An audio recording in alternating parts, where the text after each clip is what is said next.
Hebrews 13:17 says, quote, "Obey your leaders and submit to them, for they are keeping watch over your souls." And Paul writes in 1 Thessalonians 5:12 and 13, quote, "Respect those who labor among you and are over you in the Lord, and esteem them very highly."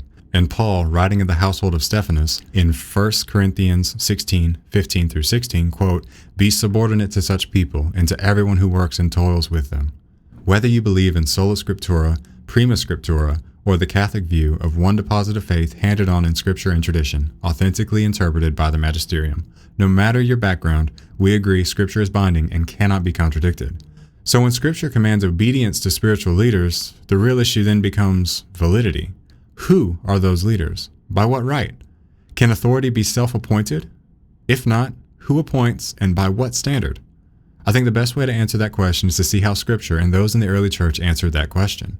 What I would argue as the scriptural and early church criteria is as follows.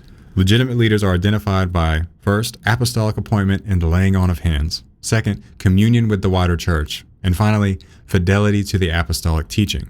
So let's take a brief look at how this plays out in scripture. First of all, I'd like to point out there's no room for self-appointment.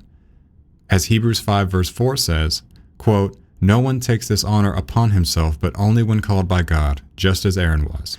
And in Matthew 28:18 through 20, Christ gives real authority to his disciples.